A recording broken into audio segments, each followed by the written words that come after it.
The Kissing Hand by Audrey Penn. Chester Raccoon stood at the edge of the forest and cried. "I don't want to go to school," he told his mother. "I want to stay home with you.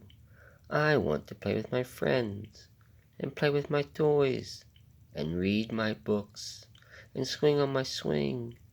Please may I stay home with you?"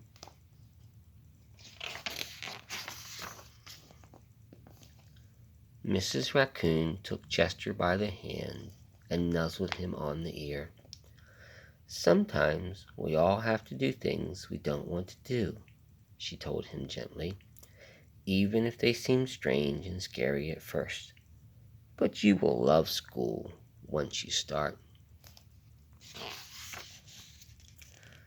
You'll make new friends and play with new toys, read new books, and swing on new swings. Besides," she added, "I know a wonderful secret that will make your nights at school seem as warm and cozy as your days at home." Chester wiped away his tears and looked interested. "A secret? What kind of secret?" "A very old secret," said Mrs. Raccoon. "I learned it from my mother, and she learned it from hers. It's called the Kissing Hand." "The Kissing Hand?" asked Chester.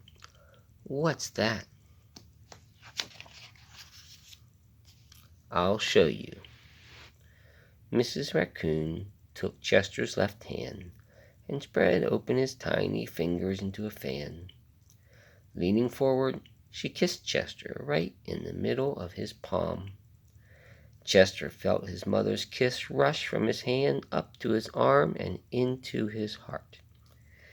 Even his silky black mask tingled with a special warmth.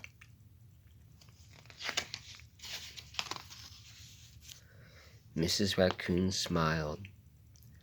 "Now," she told Chester, "whenever you feel lonely and need a little loving from home, just press your hand to your cheek and think, 'Mommy loves you, Mommy loves you,' and that very kiss will jump to your face and fill you with toasty, warm thoughts." She took Chester's hand and carefully wrapped his fingers around the kiss.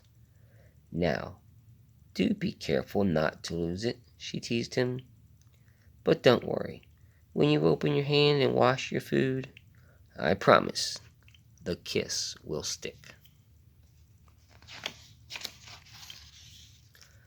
Chester loved his kissing hand. Now he knew his mother's love would go with him wherever he went, even to school. That night, Chester stood in front of his school and looked thoughtful. Suddenly he turned to his mother and grinned.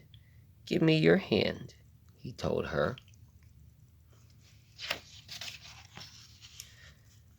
Chester took his mother's hand into his own and unfolded her large, familiar fingers into a fan. Next, he leaned forward and kissed the center of her hand. "Now you have a kissing hand too," he told her, and with a gentle goodbye and "I love you," Chester turned and danced away. Mrs. Raccoon watched Chester scamper across a tree limb and enter school. And as the hoot owl rang in the new school year, she pressed her left hand to her cheek and smiled. The warmth of Chester's kiss filled her heart with special words. "Chester loves you," it sang. "Chester loves you." The end.